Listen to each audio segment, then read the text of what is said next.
So if we're still talking again, Kyle and I, we haven't, and Angel, go ahead and spin over to Angel. Woo woo, we're in my office. But no, we're sitting here talking about love and relationships now. We're talking about a bunch of stuff. And why not share it with people? So here for my single ladies, here are for those individuals who are looking to be in a relationship. Yes, I'm happily married. That's my boo right there, about to have my girl. That's another picture of my boo. Go ahead and show the picture. Bam, bam. All that sexiness. Saved, sanctified, and sexy. That's real. However, let me tell you this. The issue most people find, they say, well, why can't I find a relationship? Why can I not get into something else? I'm out here dating. I'm out here doing these other things.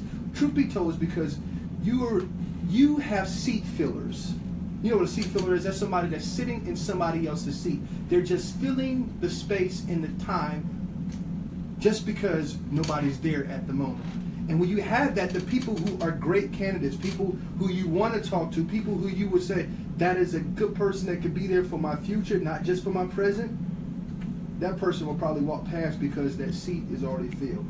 Trust and believe this is the same thing that is true when it comes to relationships. You just can't have somebody sitting in your seat. You get that, Mikhail? I'm messing with you, sis. I'm messing with you. But no, this is true. So I want you to think about this. How many people do you have sitting in these preoccupied seats? How many people are sitting in a seat that you said, this is for my husband, this is for my boo, this is for my bae, this is for the person I'm waiting for God to save my life, but you got somebody else occupying that space, whether they're occupying your time, whether they're occupying your thoughts, whether they're occupying your emotions, whether they're occupying your body. Yep, ooh, I said it, that's real. Whatever the case may be, if they're not your husband, they're not your wife, they're not your spouse, if they're not the person you know is not the best, they may be good for your present, but they're not great for your future, get rid of them. Tell them, hey, excuse me, this seat is taken and your name's not on it. Next. Bye-bye. See you later. As my Pastor King would say, bye, Felicia. Yeah, get out of here. We don't need you. And that's what you need to keep in mind. Get rid of the seat fillers and trust and believe when those people who are quality candidates, who God has placed in your life for a season, not only for a season, excuse me, for a reason, and not just for a season, but for a lifetime. But that seat is not occupied, they'll come over and they'll take that seat because that's the place that they're meant to be. Pursuit. Pursuit. You want to talk about pursuit? Yeah. All right. Okay, great. Pursuit. Well, pursuit. I say this. You never have to pursue what you can attract. So let's get real philosophical. Let's get really anatomy. We're 70% water. And water seeks its own level, right? That's why the Bible says you must be evenly yoked because you got to be on the same level. That doesn't mean that you have to do the same thing, go to the same church. It doesn't mean all that other stuff. What it really means is that do we believe the same things? Are we headed in the same direction? Because birds of a feather, not only do they flock together, but they go in the same direction. So when you talk about pursuit, you don't have to pursue what you can attract. The reason I'm attracting certain people in my life is because of what I am becoming. What am I becoming? I say I want to be a wife, but I don't know how to cook, or I don't know how to clean, or I have a problem with my self-value. So of course I'm going to attract these individuals who are going to exploit that, who are going to do certain things to only get what they want. Why? Because that's how I see myself, or that's how I look at myself, and I don't really see myself as God sees me. I'm not concerned about how you were raised. I'm not even concerned about how you live right now. God is concerned about how you're made. As I tell people all the time, you're fearfully and wonderfully made. So if you don't start seeing yourself that way, if you don't start acting and becoming the very thing that you want, you're going to continue to attract people who are not worth it. So don't worry about pursuing. Not worry about pursuing other people. You know, you were talking about relationships, right? Were you talking about relationships? Okay, cool. Because I will say, when it comes to your goal and your dreams, you must pursue those things. Because the proof of desire is in pursuit when it comes to your dream and your goal. But if that person, a person should never be your goal. Let's be there. Let's be real. I love something my brother said to me one day. As my ex-fiance, this girl I dated and we were engaged, she kicked me to the curb, all this other stuff she did wrong. And I remember I was feeling real bad. My brother said, we do not chase people. We are the dreamers that people chase. And that can sound very cocky and arrogant, but what he was telling me, he said, listen, we don't chase people. We don't chase after people. We don't chase after these accoutrements, a beautiful person or these people that look attracted to us. No, we become the very thing that we want. And because of that, we become the dream that other people want to chase. Because together, when we come together, we're fulfilling a lot more than just switching body fluids. We have a purpose with everything that we do, every place that we go. Ask my boo. We have a purpose about everything we do, everywhere we go. It doesn't mean that everything is always perfect. It doesn't mean that everything is always great. But it does mean that we know how to work in it and we understand that, look, for us, divorce is not an option. We're going to work to it. We're going to adjust. We're going to adapt. We're going to overcome. And we're going to allow God to have his way. And when God's in it, trust me, you're going to win. You're going to win. It's the best sex of my life. And I was not a virgin. Trust me. It's the best sex of my life every single day. Every day is a blessing with my wife. And that's real. Maybe enough people not being real. Don't you think? Enough people not being real out there. And that's what this is all about. Just being real. Random, real conversations with Pastor Steve.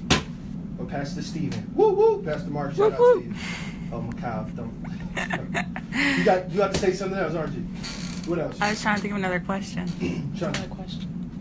What's another question? Rejection. Rejection is probably one of the best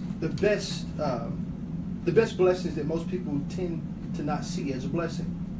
Because when somebody says, I'm not interested, I say, you're not the one. They say, I don't like you, I say, next. If they say no, I say, great. Because obviously, you're not the person for me. See, rejection moves dead things out of the way. Rejection gets the people who do not need to be in your life out of your life. Think about it. I don't want somebody liking me just because of what I look like or just because of what I have or even because of what I do. I want them to be with me because of who I am. And who I am, not only right now, but who I'm evolving and who I'm changing and transforming to be.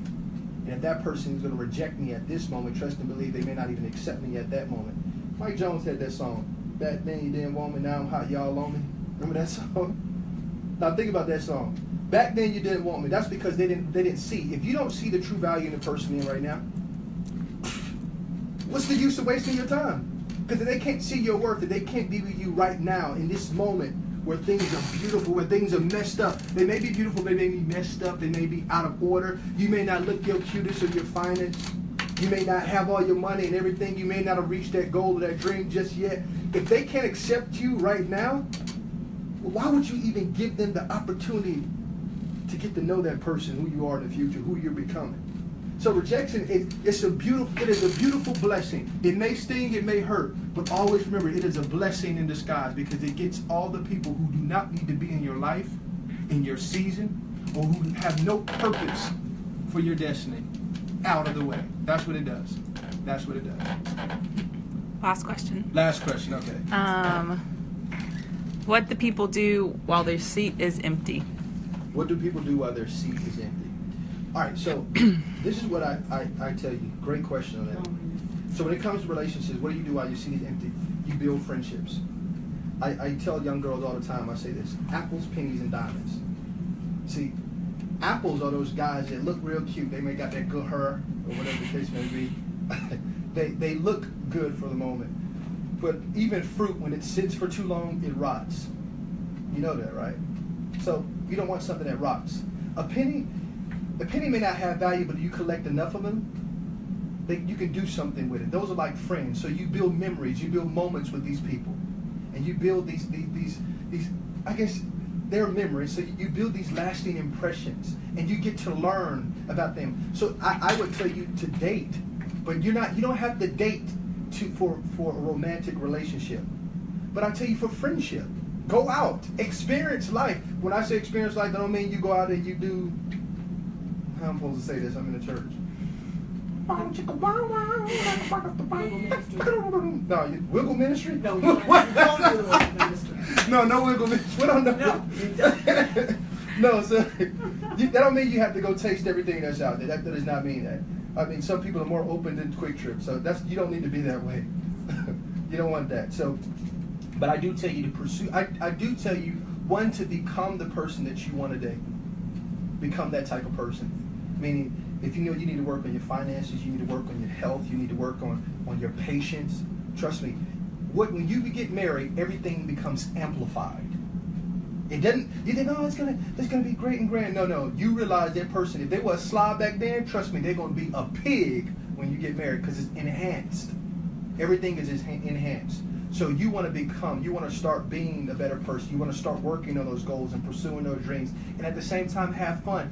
Go out. It doesn't have to be romantic. It can be platonic, which means it's strictly friendship.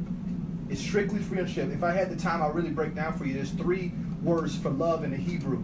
And that the last word, one of the words, is dad. And that word is about sexual love in Song of Solomon.